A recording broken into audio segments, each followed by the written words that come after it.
Welcome to Seacoast Stories, a podcast about the people, businesses, and newsmakers that make the Seacoast an American hidden gem. I'm Trey Farkas, and on today's episode, my conversation with Alyssa Pine, the founder of the Live Freely Market, a unique indoor market which brings together 30-plus small businesses every weekend in Hampton. Inside the four walls of this 7,000 square foot space is everything that makes the Seacoast special. The family atmosphere, people bending over backwards to support each other, and the smiling face that greets you when you walk through the doors. Alyssa Pine is the daughter of Shane Pine, the owner of Hampton staples like the Community Oven, Shane's Texas Pit, Susie's Sweets, the Sidebar, and more. She spent the majority of her 31 years working alongside her father, building the businesses of his dreams, first in the kitchen, then the dining room, and then as a manager. But Alyssa, as you'll soon find out, has dreams of her own. And at the Live Freely Market, you'll find every aspect of her identity on display. There's murals on the walls, because she's a self-taught artist whose work you'll find splattered all over the walls of Hampton establishments, like Blue Harbor Coffee, for example. There's her Live Freely hats and shirts and mugs, which she sells to inspire others to be themselves. There's also the mini houses occupied by a variety of Seacoast businesses, which sell things like candles, clothes, or stained glass. Because lastly, and most importantly, supporting local is at the heart of everything Alyssa does. And as the self-described Seacoast dream dealer, she believes that when you create the space for others to pursue their dreams, then anything is possible. On today's episode, Alyssa and I discuss what she's learned from opening 10 businesses, why word of mouth is everything in this area, what it actually means to live freely, and why this market is the culmination of every mistake she's ever made. Today's story is presented by JOBTALK and Three Bridges Yoga. And as you hear this story, you may notice we go all over the place, which is perfect because, as Alyssa describes herself, she's a mess. But she's a creative genius, and most of them are a little scattered. With that in mind, we begin today's story by revisiting her earliest years on the Seacoast, when her dad was busy building another famous New England pizza joint.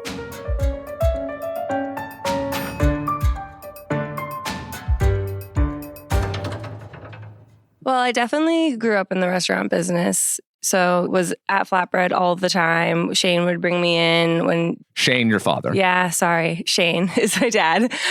So Shane would bring me in like if childcare didn't work out or whatnot, or just for some quality time. I mean, my handprints are probably on most of the flatbread ovens that were opened, previous to the 2010s. Now, explain that more. What do you mean by that? So flatbread, when they would open new flatbreads, they would do like flatbread day where they would just have like a celebration. All of the employees' families were invited and there'd be caricatures there. It was just like a fun day. But the big thing was that they were building the oven.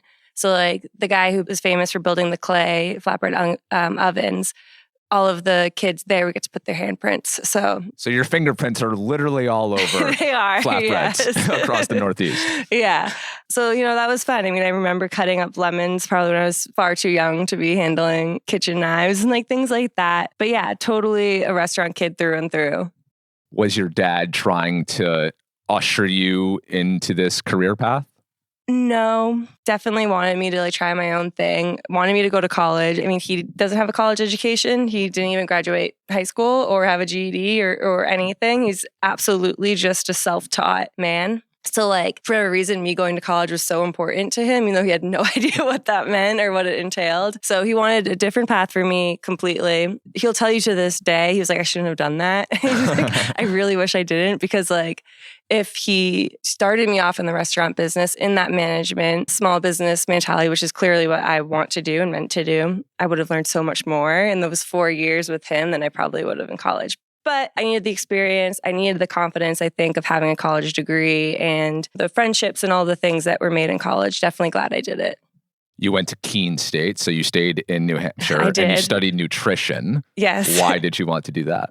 Well, my dad, probably a lot because of flatbread and the whole, food is good, natural food, all organic. He truly believed in all of that. And I was raised on that. So nutrition just seemed fitting for me. So I do laugh all the time because when people are like, oh, you have a degree? I'm like, yeah, I have a degree in nutrition and I work at a pizza and an ice cream store.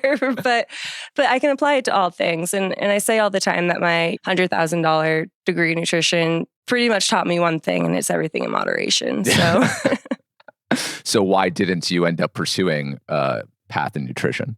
I was going to. I definitely didn't want to be a dietitian or like a clinician or anything like that. What I wanted to do was, and all of my teachers and professors told me I should do, was like food service management, more so for like a school or a cafeteria, one that's like kind of where like the money was. And I had that experience already. So that was the plan. And then I came home and I was like, well, why don't I start putting in orders? Why don't you show me how to do payroll and like all of that food service management things so I can like put on my resume that I have that experience as I go look for jobs. So that's what I did. And then like, I don't know, maybe even a month into it, once I started like learning these things and observing these things. So I stepped in and started doing a little bit of the manager stuff and was so passionate about it because for me, I had a real stake in it because it was my dad's dream. Like this was something he's wanted to do forever. He's finally doing it. I should say this is at Community Oven. Yes, at the Community Oven. So it became less of like a job and more of like I'm building a dream with my dad. Like I get to be a part of creating something that he's always wanted. And he is honestly a genius when it comes to small business ownership, to marketing. And I saw very quickly how much I could learn from him. And not only that, but how much we could build together. And going to work for somebody else didn't really make sense to me when I could work for my dad and build something really, really special and unique. And especially because the Community Oven is an amazing place for so many reasons. I mean, we give back every Monday to a local charity. I think we've given over $1.5 million back to the Seacoast community. Wow. Yeah, so there's more to it than just a pizza restaurant. The family we create that work for us is amazing.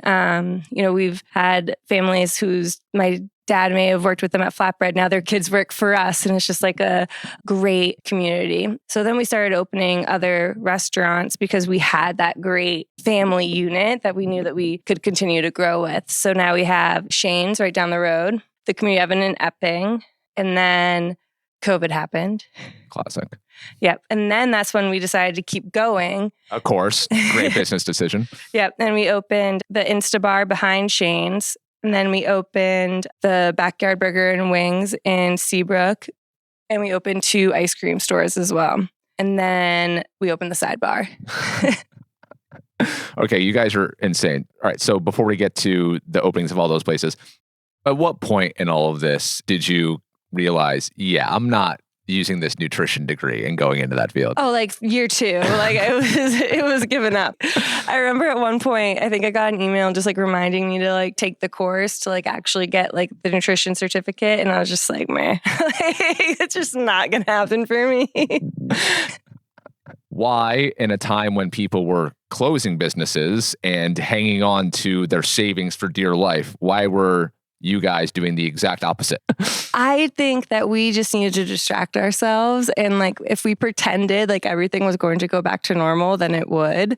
I think for us, we just needed to just be like almost delusional and just like, no, everything's fine. Like we're going to open up, things are going to be normal, and we're going to like kick ourselves in the butt for not doing this. So also one of the biggest things was like, those businesses were going out next to our businesses, which is a problem. Any hole in a plaza is an empty business. That's people not entering the plaza. No matter what it was a laundromat for us. And who knows how many people a day were going into that parking lot for the laundromat, but it still was something. So as soon as something goes out next to you, that's a problem. So essentially, I think we were just trying to fix that problem. So we put in the ice cream store. I mean, the Susie Sweets we wanted because it was honor of my grandmother who like loved sweets. So we felt like that was a nice tribute to her. Shane's Barbecue was because my sister went to Texas right after high school, 18, her and her boyfriend moved there, started their own lives. And so we would visit all the time. And one thing that was there, every street corner and every gas station and every Walmart was barbecue restaurants. So we were like, okay, what is this and why doesn't New Hampshire I know, right? have a lot of these? So we wanted to like open our own like Texas style restaurant. So that's what Shane's Texas Pit was. New England didn't love it at first. They didn't love the not sweet cornbread. They did not like the al dente beans. They wanted everything like smothered in barbecue sauce. So I think the Texas style barbecue was a little hard for this area, but it got popular over time and now we're doing great. And like, it's so funny. We'll have so many Texans come in. They're like, oh my God, thank you for not, putting so much sugar in your cornbread or just like actually doing things a little bit more authentic to Texas than most barbecues in the areas will do. I recently interviewed Will Mishka, who's behind Ornell's Barbecue in Kittery. Yeah. And he told me that in real Texas chili, there's no bean. There's no beans. Yes. And I hate beans. So it was my favorite. Well, I need to get over to Shane's. Of all the places in the Pine Hospitality Group, which one is your favorite to just hang out at? Food-wise, like I would burn them all down for barbecue burgers and wings. I mean, the community oven is my favorite because it's what started us. But food-wise, I would say the backyard barbecue and wings with their smash burgers is my favorite. And like, it's a fun little hangout. It's a cool environment. I actually got to do a lot of the interior design and like the concept build of that one. So now, what would you say the biggest things that you learned from your dad were when you were working for him in the trenches at all these places? One, you always have to be creative. It was one of the biggest things, is always trying to figure out what was new, especially when it came to like marketing or whatever. It was always trying to find new things to bring in new people. Number 2 was customer service, always making sure that they had a reason to come back. And if they didn't, fix that immediately. I'd also say that like really appreciating what got you there, it being the customers that are allowing you to stay in business, it being the employees that are allowing you to stay in business, just like always being humble of like why you're actually here. Back to your mission statement, like why are we even the community oven in the first place? To give back to the community. So, always making sure the community Mondays were successful, always giving pizza to like Tuck Camp or anything, anytime anyone's like, hey, can we do something? We try to give back. I remember one time our manager's like, we should really just be called the soup kitchen because we just give pizzas away all the time. But it's like, yeah, but those families of those children are going to come back. It's a guerrilla marketing. No matter what you do, if you're doing it with good intentions, it'll all come back to you eventually. I love that. Yeah. Supporting local is obviously something that is very important to you. We'll get to that with the Live Freely market in a moment. But just in general, as someone who has worked in a bunch of local places around here, why is this such an important value to you and your family? Well, one, supporting local is what keeps us in business. So that's super important. I also see how hard it is to run a local business, what, the kind of like drive that you need, all of, the challenges that people face. And also like all of the local businesses that have supported us throughout the way, like Al over at Wally's, on busy days, if we're running out of syrup, he'll bring us syrup and vice versa. It's like, we'll bring him stuff. Like everyone in this community, when it comes to small businesses, are just there for each other to like help out. We've given dough trays to Brits. Like we ran out of dough and they gave us dough. And it's just like a constant community of growth. Like we're all here for the same mission, which is to provide good food for the community. So I think like that, like camaraderie. Thank you. Of like small business ownership. I definitely like grew up in that. Business ownership could be pretty lonely. So like to know that like your neighbor is doing the same exact thing and you're there for them and they're there for you is pretty cool. What would you say are the biggest traits that a successful small business owner needs to have? Drive, thick skin for sure. I don't know. It's like a passion to do it. I think you have to get up out of bed every single day and like go straight to work. Like it's not like there's no weekends, there's no like breaks, like no holidays. Like for me, for the longest time, I loved Christmas because it was the one day that all of the restaurants were closed and I actually didn't have to like have my phone on or be anywhere. Like I didn't even want to go see my family. I just wanted to be in my house because like it truly is like an every single day, every hour type of business. And like, you've got to love what you're doing to be able to do something like that. Right. I mean, I know you're a hustler. You mentioned being a restaurant kid. That just becomes ingratiated in you from a very young age. Yes. But do you feel in that setting, like, does it even feel like work? Because when you love what you do so much and it's all encompassing like that, it's exhausting, but you don't feel burnt out from it because you love it so much. 100%. And there has been times where it was kind of like, why am I doing this? But like, as you grow and as your mission grows and more people understand what you're doing, yeah, it gets easier because you're just like, you know, I'm doing this for a reason. I have to get up because I have 50 employees that also like rely on this income for them. So like the more that your business grows and more people follow you and believe you, it becomes a little bit easier to get up every day and like, you know, like, yeah, I got to do this. Okay, so I want to talk about the Live Freely brand. Yeah. How and when and why does this start? So the Live Freely brand, I kind of started to take a step back from the restaurant industry and started to pursue art. I painted some murals in the back of Shane's, which like really kind of caught on, and small businesses started to hire me, like Blue Harbor and a couple different places. So I now have, I think, 75 murals across New England. So that's really cool. Not something I thought that I would ever. Yeah. Did you just pick this up one day? Literally picked up a brush and just made a mural and then like painted something people like. Where did the inspiration from that come from? Well, we were working on Instabar, which was supposed to become like a Austin vibe. You know, Austin has murals everywhere. It was kind of like, I want to try to do a mural. And then I did, and a lot of people loved it. And a few people reached out to me to like maybe paint something at one of their places. And I feel like every single time I painted something, I got like 5 more inquiries and then 5 more inquiries. Yeah. How did you learn how to do it?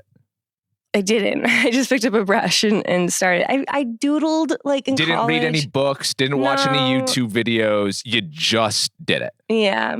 Wow. That's incredible.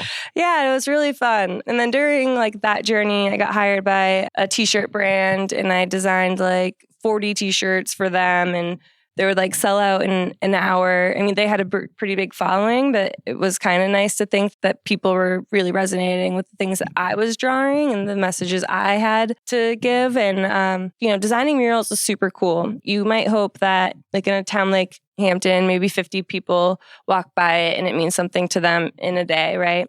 But like the idea of like clothing and being able to like design a message on clothing that maybe I sell to 100 people and like then, you know, maybe 100 people see them wearing it and it's just like a walking billboard, kind of was more fun for me. I really, really liked that idea of being able to like spread positive messages and maybe like make somebody's day because they see one of my sweatshirts out there that says like, you matter, or the funny I'm fine one, which is like my take on like, it's okay to not be okay. So that's why I started the Live Freely brand and then started my small store down the road and all of that. Wow. Very cool. So Live Freely, all this inspires you to start your own brand rather than go create for other people's. Yep. What is the inspiration behind Live Freely, the name? Yeah, so Live Freely is basically living free from anything that holds you back from being your most truest self. So living free from societal pressures, hate, anxiety, self-doubt, just being your most authentic self in the most truest way. Being a free spirit, just being you and celebrating that. A lot of people create things because it's something that they themselves need out there in the world. So I'm wondering for you, did you not feel like you were living freely before this? So I think I always live freely because I am a mess. So I kind of use that in my own way. Like people will be like, I can't find my car keys or I can't do this or whatever. And they'll be like, you're late. I'm like, yeah, I'm just living freely. Sorry, I'm just living my best self. So I guess in a way it gave me permission to be a mess, to like just be who I was in a way. Like I think I always was just a free spirit, but like maybe I never felt like it was okay. And now it's like, no, I'm living freely. I love that. So on brand too here in the live free or die state. Oh, yeah, absolutely. Now, when you say you're a mess, what do you mean by that? Oh, I mean, I'm just say yes to too many things. Oh, yeah. Like, I just, and that's like what happened the other day. I got pulled over. I didn't have my license. I didn't have my registration. I handed him my passport. But you had your passport in the car, but not your license? He was super nice. It was funny, actually. I was like, I just opened a business. And he was like, oh, which one? It's like, Live Freely. He's like, oh, next to Las Olas. I'm like, yeah. Nice. So he was super kind. Use that to your benefit. Well done. Yeah, but like a mess. You're definitely the type of girl who leaves her credit card at the bar and has to go back the next day. Oh, I don't have a credit card on me. It's Apple Pay only. I'm like the type of friend that goes up, I'm like, hey, can I Venmo you? Because I don't have my card on me. But yeah, when cards were a thing. Yeah, I love it. So the Live Freely brand, how was it being received in its earliest days? Oh, it was loved by so many. I mean, even now I get people that are like, we should petition to change the state motto. This one's just much better. I was like, oh, you know what? That's not a bad idea. I would sign that petition. Yeah. Because the die thing is like, that sounds outdated. But Live Freely, it's funny how just a subtle word change completely changes the meaning. Live free or die is very much like we're like tough and rugged and like I stand for my rights. But Live Freely is so soft and like be whoever you want to be. I love that as a motto. Yeah. So it's funny. And, people love the state and they live in. So like you said, like they love the motto, but like, it's a little aggressive. Yeah. Even though I do want to like start a new advertisement that's like a shop Live Freely or die. Okay. Love that. That's great.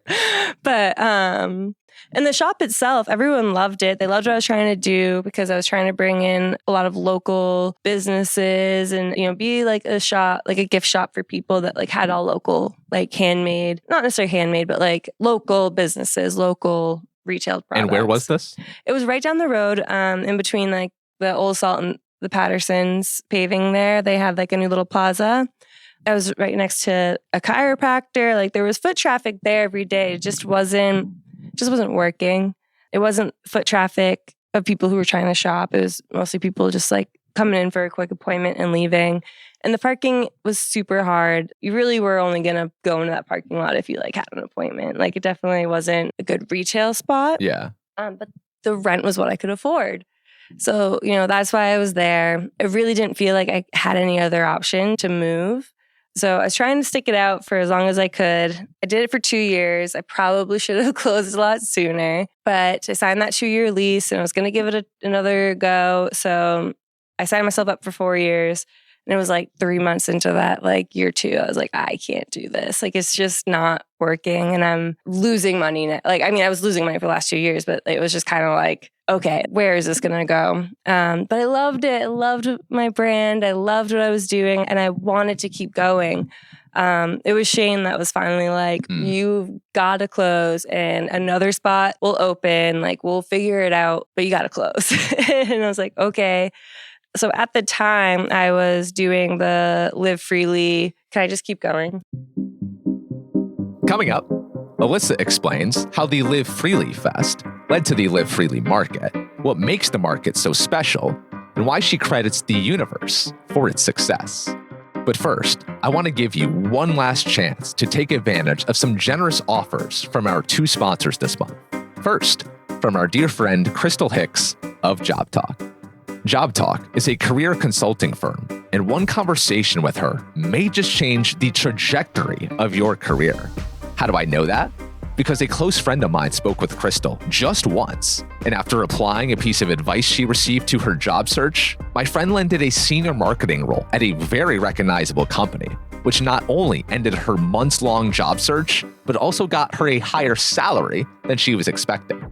Jobs are Crystal's job. They have been for 17 years, and she's simply the best in the area when it comes to helping people of all industries navigate their careers. If you would like to be one of Crystal's 400 plus clients she sees virtually, then you can visit JOBTALKLLC.com to schedule a free intro call.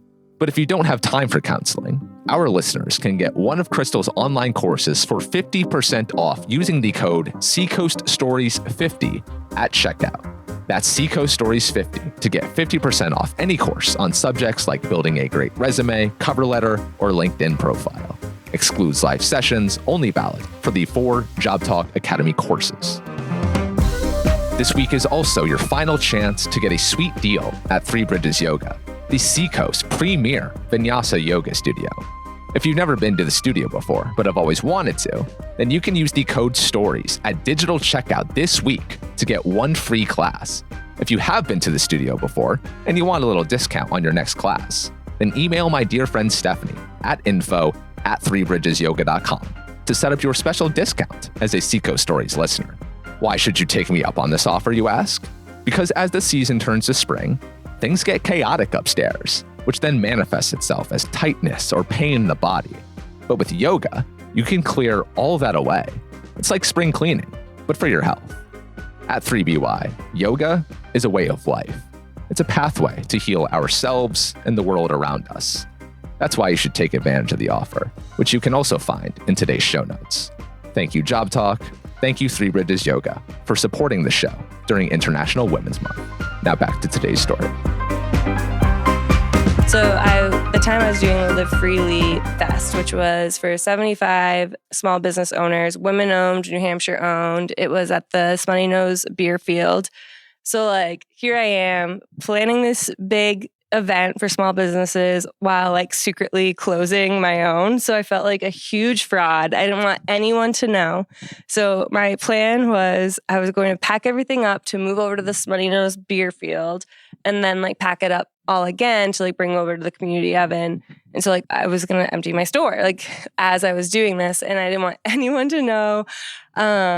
I don't even know what my plan was, how I was going to like post that I was closing. I don't even know if I had one. So it was in that week that we were going to do the Smuttynose beer field. I was talking to my realtor because she was going to find someone else to take my lease. And I was like, I wish I could do something like for 8 weeks. It was in August.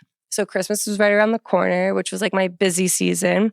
So I just need a space for 8 weeks. Maybe I share it with a few other small businesses in the same boat and we share the rent. I don't know, but like I just wish I had a space. So Smuttynose event came and went. It was hugely successful. It was the Sunday before school starting, which like hindsight, I couldn't believe that I actually like booked it for that. I'm like, no one's going to come the Sunday before school starts on Monday. Like why did I do that? And we had 700 people through the door. Wow. Yeah. Smuttynose said that it was one of the most well-attended first year events they'd ever had. So it was good. It was like, okay, so I did something, I created something, like this clearly worked for the small businesses. So like, how do I do that every weekend? So I talked to the realtor a little bit more. And then she was looking at some larger spaces in Hampton. And like literally, it was just like one of those things where like, she's like, oh yeah, let me call this space. She calls the space and she was like, they literally just rented it out an hour ago. I'm like, what the heck? Like, I was like, okay. So then she mentioned this space, Rite Aid in Hampton. And she kind of was like, I don't really know what they're doing. We've like had some inquiries and they've kind of like sat there, but I'll reach out. And I was like, okay. That morning after we had that conversation, I woke up and it was an article that Los Olas had bought Rite Aid and he wanted to put something local in there. And I was like, oh my God, yes, call them right now. So she did. And she was like, so Spirit Halloween's going in there. I'm like, that's fine. I was like, when are they out? Are they out like right after Halloween? Like we can go in. She's like, yeah, they're out November 15th. And I was like, cool. I want it. I want it for 8 weeks. See what he'll do. So he said yes, which is amazing. Totally taking a risk. Super appreciated it.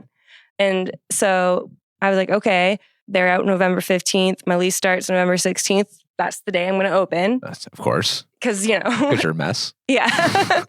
Well, in my mind, at the time, I thought that we were just going to like pop up tents, like kind of like Live Freely Fest. So it's like, why wouldn't a pop up for Christmas operate in the same way? So the idea was everyone to just like kind of pop up tents and create like small little stores and then would be open that day. What I didn't realize was how bad the Rite Aid I won't say bad, but it just wasn't in good shape, Yeah. you know? Spirit Halloween had just gone in, so it didn't really give the landlord time to like do anything with it. And what they did was they just put up black pegboards. So they kind of hid all the walls. So you couldn't really see any of the walls. But like when I was in here the 1,500 times that I came to Spirit Halloween to like scope out the building, I was like, okay, we're not going to be able to just set up. I have to paint the walls. Like we got to do something. And then like the tent idea, I was like, that's going to look so weird, just like having tents. So I was like, what can I do? What can I do? So I'm like, we're going to build, what are they called? Pergolas? I have no idea. They're like garden things. I call them pergolas, which is the wrong word. I think they're called pergolas. But I was like, maybe we'll like build a bunch of those. And like literally the arguments that I had with my dad being like, no, like this is going to work. And him like not seeing my vision until finally he's like, oh yeah, no, that's going to work. And then he builds them like for me, which is amazing. Aww. But it was so hard to like have people see my vision and like understand what it was. And like what it was that I wanted to do until like they got it. And then they're like, oh no, that's going to work and it's going to look much better. So it went from just doing tents to like building out these wooden structures for people. So I came up with this idea, still not knowing if I was going to get the keys in time to even do any of this. So I'm like emailing the 100 vendors. I'm like, yeah, so you don't have to bring tents. I think I'm going to build out structures. I'll let you know. Okay. So people were like, oh, we'll help you paint. We'll help you do things. Just like, let us know. Like literally the week before we're supposed to move in, I'm like, yeah, I'll let you know. I don't have the keys yet. Finally got the keys like 3 days before. I had like 30 people in here painting. We painted the walls in 3 hours. And then the next day, my dad came in with a few friends. I hired like a few contractors to just like quickly do this. They got it done in 4 hours. And then I was like, okay, guys, we can set up. And there we were. Wow. All right. That was a whirlwind. I have so many questions coming out of that. One piece of business advice I received a while back was before you've started a business and you are considering starting a new business, you have to ask yourself all of the ways in which this could fail or go wrong. Yeah. And so what sprang to mind for me was you had your market and you had to close that after re-upping your lease. Why did you think this was going to work? I think because, like I said, it was so hard for me to close because I knew that I had the right product. People wanted to shop local. I had something people wanted, and I knew it could work, and I knew it would. You just had a location issue. That was the issue. Yeah. But I also think the reason why it didn't work because of the foot traffic. And so when I came up with this new plan, I had fixed some of the issues, right? So now we're all essentially sharing overhead, right? Because we're all renting to be in one space. We are now creating a larger customer base. If she's bringing in 10 people and Sandcastles is bringing in 10 people and I'm bringing in 10 people, that's potentially 300 customers coming in through those doors every weekend. I would never see that in my small store. So I'm creating a foot traffic. I'm creating now an experience because you get to come and shop my store and shop the other stores. The overhead is going to be lower than it would being in a place like in Portsmouth or Manchester. You're also solving that problem of having to be open 7 days a week because in a small business and that sort of mindset of like consistency, always being open, that is a number one thing. Like we do that at the restaurants. You have to be open 7 days a week. Like you need to create that consistency. But something like this, it didn't make sense to be open 7 days a week. Like being open Saturday and Sunday as a desired event, as an experience, that made sense. So now you're taking out like the labor of having to like be at your store 7 days a week. That opened up me to be able to go do the things that I needed to do, like helping at the restaurant, doing the social media. So this fixed a lot of the issues I was having with the small business. But yeah, I think about it all the time. Like I was literally failing in a 700 square foot small space with $700 in overhead and joined a space that was 10 times that in all aspects, and how crazy that is, you know, like it's absolutely wild. But it had the potential to fix all the things that wasn't working in the small space. Was it a gamble? Was it the most scariest thing I've ever done in my life? 100%. Like Christmas happened. Christmas was great. And then the number one thing was, what is next? What is next? What is next? So it was like a no-brainer. I was gonna do this. And then I remember. So you weren't sure beyond Christmas? No. Okay. The lease wasn't signed. Nothing was definite. I was pretty like set. I wanted to do it because I'm a dreamer. So I was like, yeah, of course I would do this full time. Like, this is amazing. But like, hadn't really run the numbers or like really like sat down with like a business plan quite yet. And then like I did briefly, and then I told the landlord I wanted to do it for the year. And then the lease was made. And I remember like I went up to my best friend Dakota, who was also doing like gift wrapping for Christmas. I like went up to her and I was like, I don't know what I'm doing. Like, should I even do this? And she was like, yeah, no, I ran the numbers. This will work. And I was like, oh, it will? She was like, yeah, it will.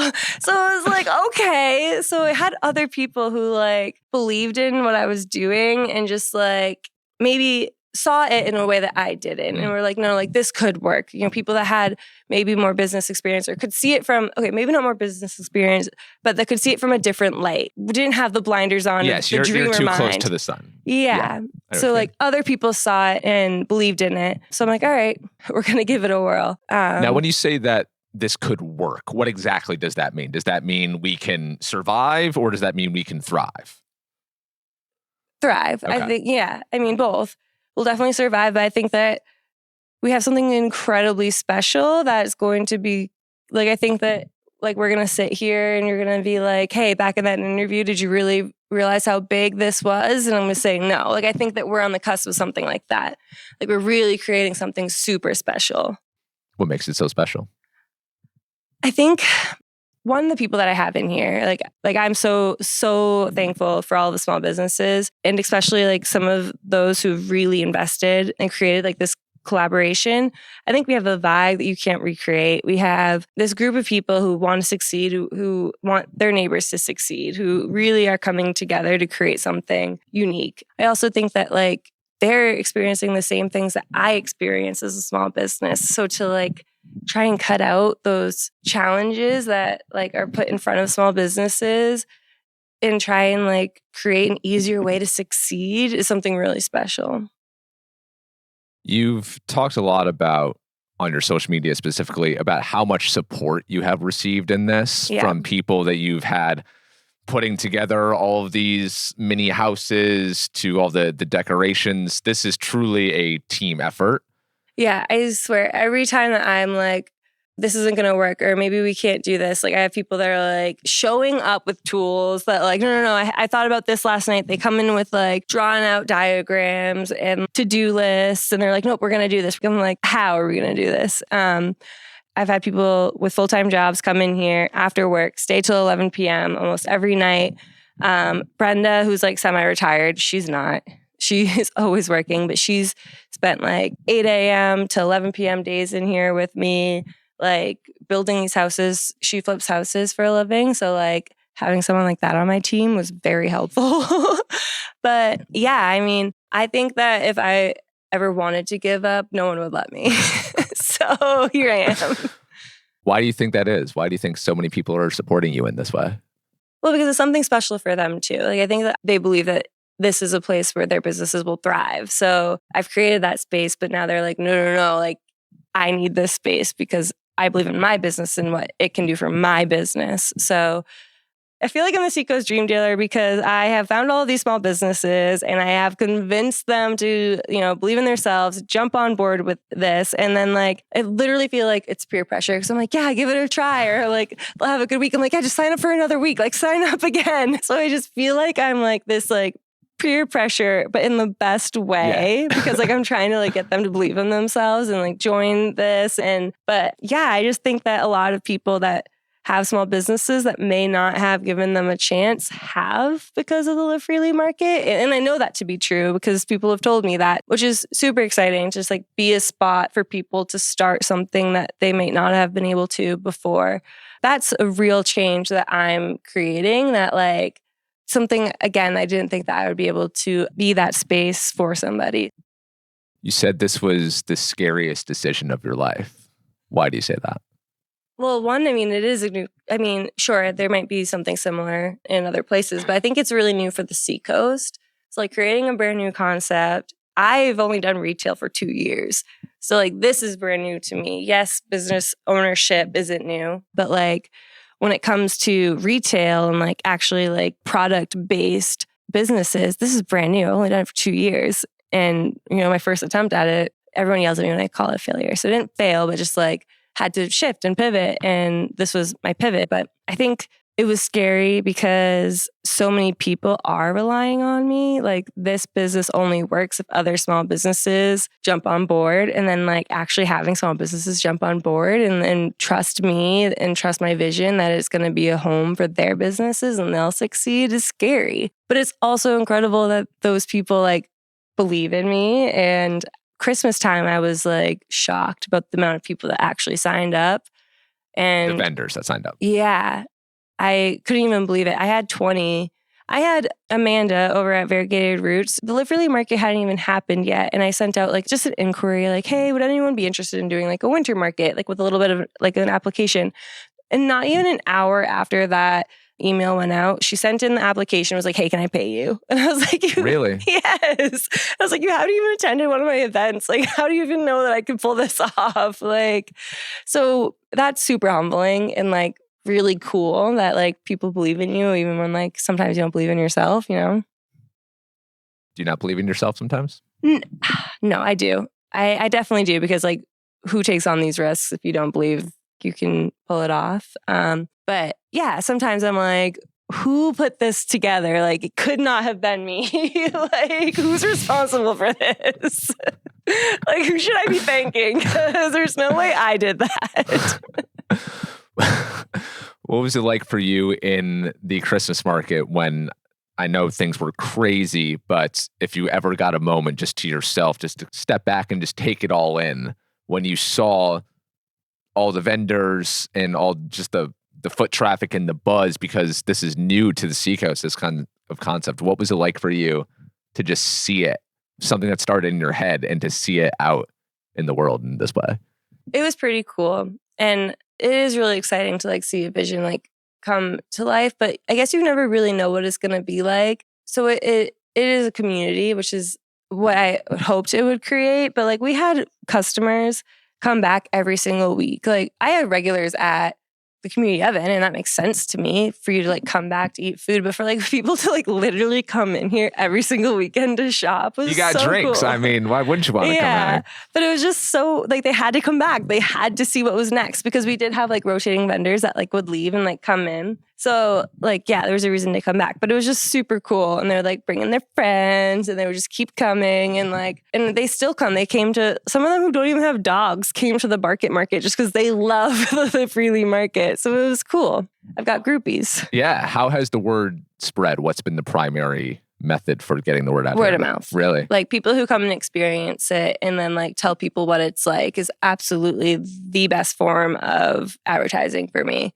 Like, Facebook, Instagram, all of that's great. But the people who are like, oh no, they're talking about it is really what I think makes this so great. And like what brings in the people, because like you can see something on social media, like, oh, I'm interested in that. But when your friend's like, no, you have to go to this place. Did you go to that place yet? That's going to get you to go in there, Would you agree with my assessment? Because this has been my takeaway from the Seacoast and running Seacoast Stories, that word of mouth is the best form of marketing around here. Like you can do the socials well, like you said, but that only gets you so far. It seems to me that word of mouth is the most effective form of marketing. As someone who's been involved in so many Seacoast businesses, not including this one, would you agree with that? 100%. Yeah, the Seacoast word of mouth is very, very powerful for sure. How, for like a Seacoast business owner listening, how can they best tap into word of mouth?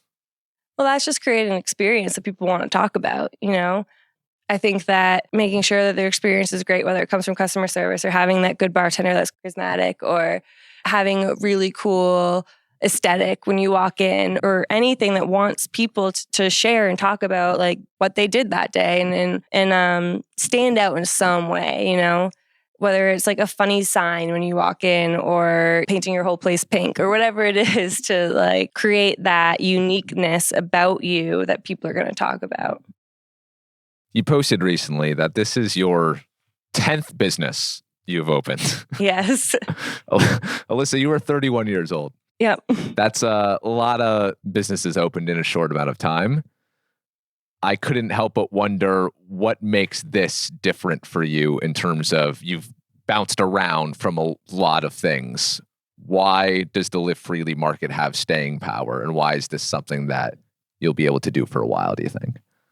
Well, I think that it's kind of the opening part of any business has always been my favorite because it's just so exciting. And it's just like that drive is on overdrive now because like you're building something, like you're putting in the long hours, the long nights, all of the hard work goes into the first few months. And then when you open, you're kind of like, oh, like, right. That rush of adrenaline's gone. Yeah. And like, so that building part has always been my favorite. So I think is so cool about here is like we have new businesses moving in every weekend. So there is like that excitement for them where they're like coming in and they're trying to figure out what to do with the space and how to like make it their own. And for them, it's kind of like their own opening of their business, like their launch. And it's really exciting to be a part of that. And I think, yeah, this is probably going to keep me busy for a while because of like also the organizing of all of it, like trying to find those new businesses and helping them find their space here. And every single Friday for me, move-in day is like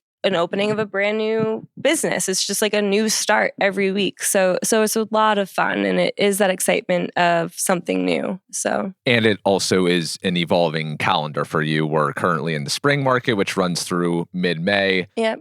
Pause for a little bit, then the summer market. Yeah. So you're constantly iterating as well. Yeah, so keeps we're it open. Fresh. We will be open every single weekend now, but there's new themes. So we'll like, we'll shut down and open up for a new theme. We'll do like the comic and toy show that happens in May. So we'll always be open, but there's always something new. There's always a new theme. There's always a whole new group of businesses coming in. So for any business who would want to be a part of this market, what do they have to do?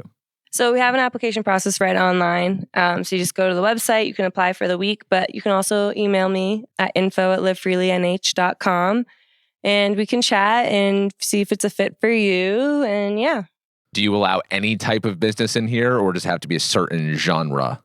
Pretty much anyone. I found that there's a niche for everything. Like even some businesses where I'm like, they're super excited to be here. I'm like, I don't know if they'll do well. Like, I don't know if the Seacoast is going to like this certain brand. And then they kill it. Like there's a customer base for everything. So yeah, I totally want to see all the types of businesses in here. So what I like to say is like, yeah, like for you to like have an LLC or like working towards it, like, and small, you know, I don't want Target in here. Not that I think they would ever try, but you know, try and keep everything just like that local, homegrown type of business feel. Okay. What are some of your favorites in this current market? Oh, you can't ask me that. I can't ask you that? No. Okay. But I mean, I'm super thankful for the ones that have been here the long nights. Yeah. So I can give those ones a shout out. Yeah. So like Sade's Gifts, she crochets everything. Those are so cute. Yeah, and it's so funny because she literally has to like sit here and crochet like while she's open to like keep up with the demand. We've got Variegated Roots, who's incredible and also just like such a team player and believes in her brand so wholeheartedly. She actually launched her brand a few months before I even started like the Live Freely Fest. So this was like just like such a home for her right off the bat because she was looking for somewhere for her business and it was just like one of those just like the universe pulling us together. So which has been just like super exciting and kind of like what I was looking for when I was starting all of this was those people who were like looking for their business home and found it. And she's definitely one of them. Wild Lux, I tell her I'm going to kick her out all the time because I want to buy all of her clothes. And it's become a problem for me. Like I'll be getting dressed in the morning. I'm like, yeah, well, I could wear that thing over at Wild Lux. I could go buy that. So she's incredible. Not good for my wallet, but really good for this community because I don't think there's really a lot of good like clothing spots, like other than like, well, Cinnamon Rainbows is awesome and like Marshalls. And that's kind of it for like clothing. Mm-hmm. So love that she's here and like is another option for like a clothing boutique place in Hampton. Business owners also are moms. So there'll be children here all the time coming to work with their parents. So I call them the children of the market. Yep. And so one of the children got mad at me the other day for taking the last Tate McRae sticker. Oh no. Yeah, sorry. I offered it to her. She said, no, they'll make me one. Was it special. Danny? Probably. Yeah. So yeah, we have lots of children of the market. So it's fun. It's just such a community, such a family. It's really cool. Well, that is pretty incredible.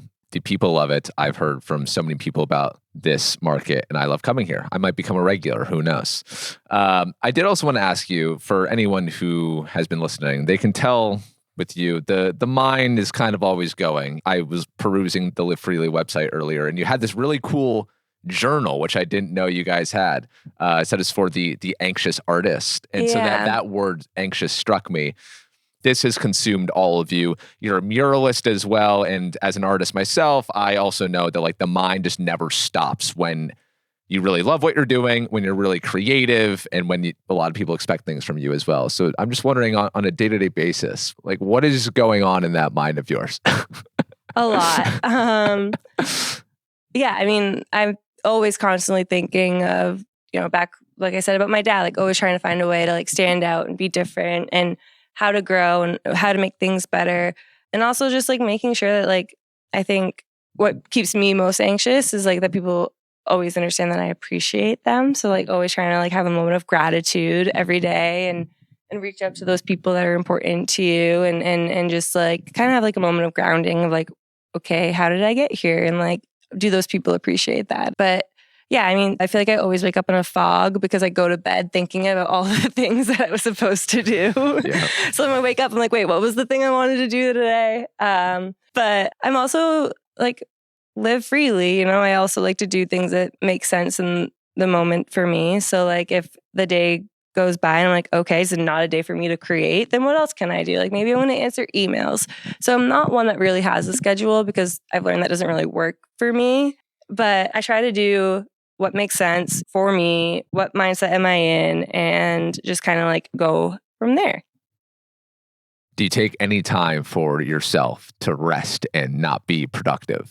But it's so hard because like, because I like this. I love this. Like I'm sad I'm not open right now, so I can't talk to customers and sell things. Like that's what I like to do. Like for me, like the weekends, like that's the time for myself because I love it. I'm having so much fun. And I don't know that I am a person that could have fun in a non-work setting. Like, sure, like concerts are fun, but like I love working. Yeah. Like I really do. Do people in your life try to tell you, Alyssa, like, take a chill pill, go on vacation, stop working? Do they try to change you like that? No, I think my dad sometimes would like try to send me on vacation and then I just am working while on vacation. He's like literally texting like, you're supposed to be on vacation. I'm like, yeah, but did you do these things? So like, no, I don't know. Why change something that you love about yourself? I don't know. I'm with you. People tell me all the time, Troy, just chill, watch some TV. You should go watch this movie. You would love this. I'm like, no, life's too short to just waste time. I like creating things and I don't feel like I don't get burnt out. Yeah. When you love what you do, it's just like, it's such a rush. I echo your sentiment of being at the market on the weekends. Like that's what you live for. I live for being on air and performing and having these conversations. Why are we the way we are? Because we're both hot messes. But we're living freely. We're living freely. Just living freely. Okay. I also did want to ask you, kind of backtracking, the Live Freely Fest. When that market was such a big success, now you had entered that market with the secret that you were going to be closing your storefront. And then that event happens and is a success. So that gets the ball rolling on, wait, there's something here. Live Freely isn't dying. Yeah. Okay. Yeah. So one, I mean, I sold so many sweatshirts. Everyone loved what I was doing. So like that was huge. I think like the week after, after Live Freely Fest, I was literally going back to my store to close everything down. I like drove by the gas station and someone was wearing my You Matter sweatshirt. And I was like, like, it's so cool seeing like something you created out in the wild. Like even in your podcast that you posted yesterday with someone wearing my sweatshirt, I was like, oh my God, it's so cool. And like, yes, they're from New Hampshire. Yes, they're local. Like it makes sense for them to be wearing that, but it is like such a cool feeling. And it's just like, I guess I never thought that I would like create something that people would resonate with so much. So like that they do is really exciting. And so I'm like, okay, don't want to lose this. So yeah, I think that the ball was rolling a little bit beforehand. Like I think I put the inquiry out with my vendors from Live Freely Fest if they'd be interested in the winter market. And then I think I officially signed the lease and like made it official like 2 weeks after Live Freely was when like, now I signed the lease. Now I'm in this. Now I'm doing this Christmas market. So like in September. So I only had 2 months to advertise and get 100 vendors in here. But that's what lights you up inside. You love the big challenge like that. No, and it was way more challenging than I thought because like I didn't know, which I kind of think may have worked out in my favor, that like the hardcore crafters, like they have their schedules like planned out like a year in advance. So I was going to like craft fairs, I was trying to like poach people and just be like, hey, I have this thing. And they're all like, we're booked. And we have been booked since literally February 2nd. I'm like, okay. I'm like, what did I just sign up myself up for? I'm like, am I going to find enough businesses? And I did. And I think that the ones that I found were the ones that this market was meant for. And it was a lot of people launching their business or who haven't really done something like this before, who are like taking a chance on themselves, the same way I was taking a chance on myself. So that was really cool. And I think it kind of changed the vibe of the market because it wasn't like hardcore crafters. It wasn't like, you know, places that you're going to find at like fairs or church crafters. It was different. They're small businesses. They're people that like, yeah, they may have just started, but they're trying to grow that professionalism and they're trying to create that brand and that identity. So it was at first really scary. I'm like, okay, I messed up. Everyone's already signed up. But then I was able to find other small businesses that I think fit here better. And now they have their business home. So the universe was working in ways way more than I realized. So why do you think the universe is working to your benefit so much these days? I don't know. I think you have to put the energy out there. And, you know, I think that I think that I've been working towards this for a very long time without realizing it.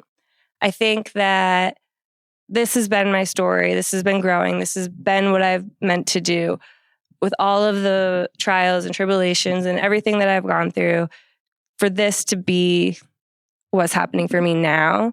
And like the closing of the store and all the other things that I've gone through in the last few years, like I couldn't tell you this was what it was supposed to be. I couldn't tell you that there was going to be any positive outcome. So like to have something so incredibly big happening for me like this right now does feel like it's the universe. It does feel like everything I've put in, everything that I've tried that has failed has now come to this moment in ways that I can't really explain.